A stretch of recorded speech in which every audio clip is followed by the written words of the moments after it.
Hey, you guys, TikTok ain't got nothing on us.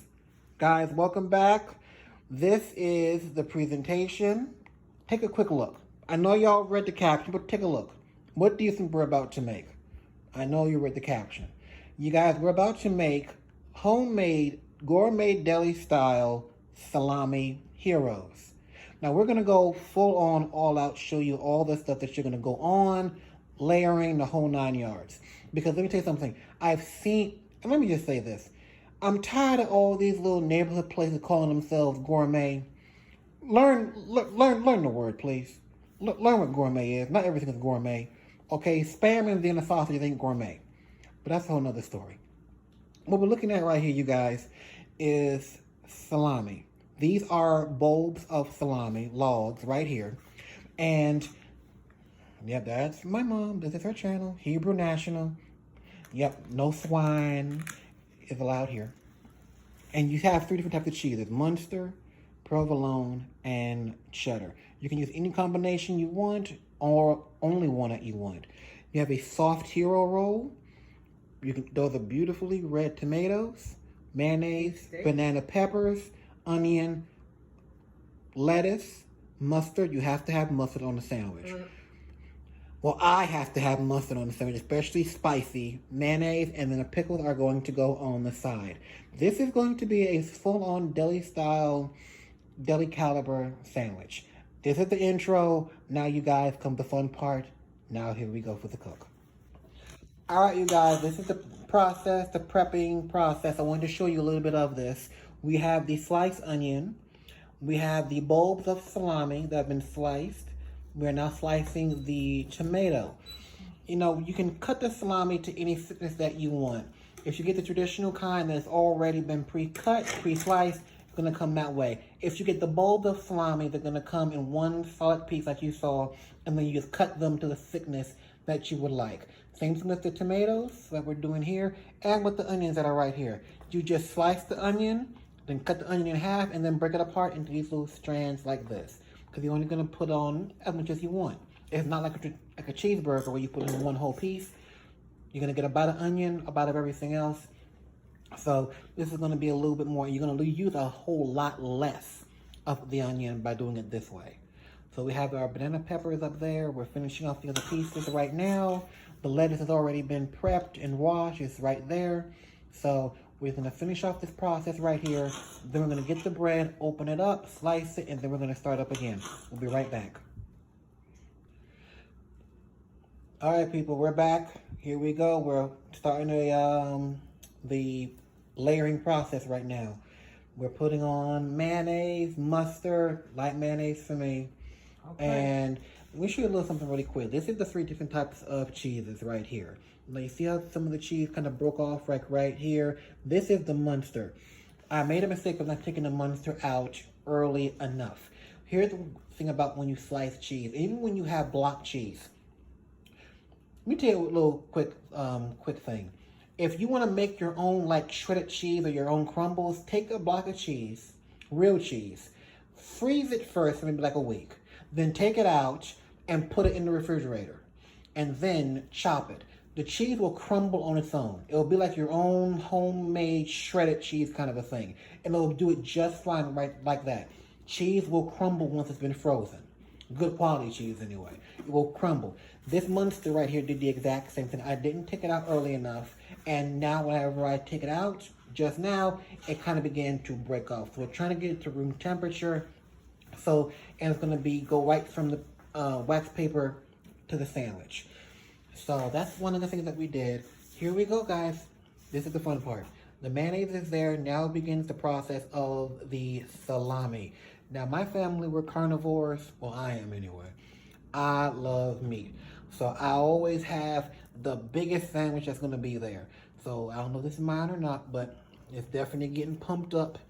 And we're starting right here with the salami. Moving on to sandwich number 2.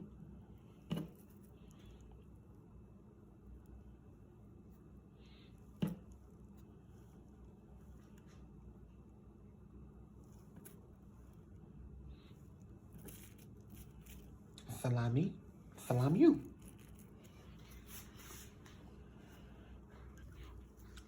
Okay, you guys, we're back. Here we are. We have the lettuce and the tomatoes going on the sandwich now. You guys, like I said, this is premium deli style quality. The ingredients are not subpar. Oh, by the way, the cheese is cheddar. Oh, I didn't put cheese. The cheese is cheddar. Is well, that's what happens. and I'm production, you guys. Sometimes we remember, sometimes we forget. But the cheese here is a sharp cheddar, Munster, and provolone. This is quality. Everything is quality. You have to, well, they're saying you have to spend money to make money, but you have to put out quality to get back quality. So we give quality ingredients here. They're not out of your price range. They're not out of your price range. They're within the budget. And like you said before, look at how much we have gotten for what we've been paying. This is a lot of food. And mind you guys, we have enough food for half a dozen, maybe 6, 7 sandwiches. But we're only using 4 for this evening. And we still have more salami and more salami to cut. So we're doing really well when it comes down to the budget. But right now, you guys, here we are. The mayonnaise is input. Oh, mama, mustard. Ooh. Gotta put my mustard. I'll get it in there. But you see how we have everything here? It's layered, it's full. Let me tell y'all something. Y'all would pay a lot of money for a sandwich this size, bread that soft, ingredients this fresh, and I mean fresh, crisp, ripe, and wonderful tasting. And made with an attention to detail, respect, and care. You would pay through the nose for this, you guys. So we're just showing you that what you can buy from...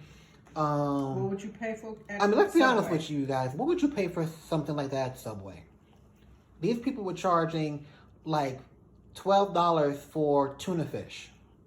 Tuna fish. That wasn't real tuna. That we now find out had no real authentic tuna in it at all. You know, they had that lawsuit. You know, this is real food, guys. This is not a joke. This is not fake. These are no fillers. That's another thing about this. These are not fillers. This is real food. I mean, look at this. Look how thick that is. We're not even done yet. Still got to add the onions and the peppers to this. Look at that.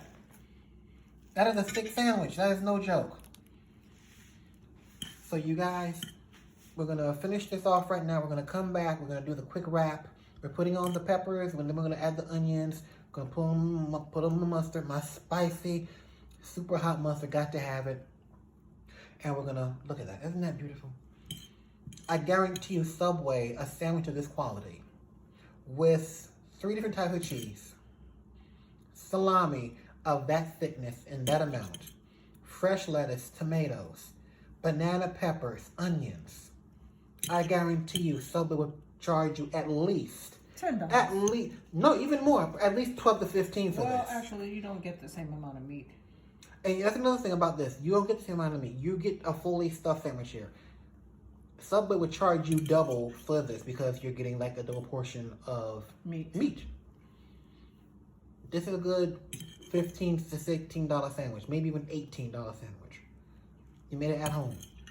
With 4 being made right now. With love. With love, with attention. respect, like I said, and attention, with all the ingredients and everything else. And there's more left over for the next day. So you guys, trust me when I tell you, homemade cooking is not hard. Homemade cooking is actually very, very easy. And let me tell you something, it would take a lot less time if we weren't doing these videos trying to have everything laid out and prepped and all pretty for you guys. We're trying our best to be as professional and TV ready as we can. But this would be even quicker for you guys because you're not going to have all this worry. I won't put onions on mine. Yep. I don't want onions on my sandwich. I will put it on yours. I will put plenty of onions. Thank you. I'm single. I don't care how my breath is. Just put it on. And that's another thing, you guys. You can get extra when you're at home. You can get extra toppings. No charge. So you guys, we're going to finish this off right now. We're going to come back, get everything wrapped up, looking really nice, and we'll be right back. Helps hold it together. Here we go, guys. This is the process. The sandwiches is done, and now we are doing the what I have to call the professional wrap. Now watch what goes on, you guys. I need a paper towel. Okay, you guys, and we're back. All right, now we're doing the pro wrap. Now this is professional. Now this is what is done because this is going to help hold the sandwich together. Now you have a sandwich of that size, and it's just presented to you. This is going to get messy really, really fast. So this is what we do. We layer the sandwich, prep it, and we wrap it in the not foil, the plastic wrap like this. It's going to hold the sandwich. Much more professional, but it's mainly designed so that nothing falls out. So here we have the last two. Look at the size of those sandwiches, you guys. You cannot tell. So many people, when they think of salami or sandwiches in general, many times they think this is more of a lunch thing. This is a dinner food too as well. Okay, this is a dinner food as well. Look at the size of this. This is a very hearty, very filling, very satisfying meal to come home to or to make when you're at home. If you're by yourself, you can still pull this off. But this is salami sandwiches are not just for, your elementary school child lunch. They are for an adult dinner as well. And what's so great about this is we're going to serve this with potato chips. You guys can, if you guys have them, use potato chips. If you have the extra time, you can also make French fries. We did a fry. We fried some potatoes, some French fries earlier in an episode. You can do the exact same thing here. So this can become an even bigger, more heartier meal. Don't let, just people say breakfast can be for dinner. Well, lunch can be for dinner as well. We're finishing off the last sandwich right here. The one without the onions. The one without the onions, my mother's. So we're going to be almost done with this. And keep this in mind, we also purchased deli quality pickles. Grillo's pickles. You get these from Costco. What is this? This is 52 ounces. And this cost me literally $7. Look at the size of the container. And this is going to be great when we're done with this. You can put pickled eggs in here. So this is going to be very versatile. And the container is such a good quality. You can save this and set this aside for storing leftovers, rice, stews. You can put a little handle. Look at that. A little handle. Isn't that nice? So, you guys, we are about to finish. We're about to chow down. And you just heard the mother. So, we'll be right back for our last show. Alright, ladies and gentlemen, thank you so much for watching our latest video. The Salami Gourmet Hero for dinner. Thank you guys so very, very much. We appreciate everything. I never thought I'd be one of these people who say this, but if you like the video, please like and subscribe. That way you see us and get notifications when we come out with new videos. I never thought I'd be a person to say that. But we're on YouTube. I'm really believing that the channel can help some people, and I really do hope it does. These are the sandwiches. You have the pickle, you have the chips, you have the gourmet sandwich. I guarantee you something like this at Subway would have cost at least maybe $20. Bon appetit. And we'll see you guys again really soon.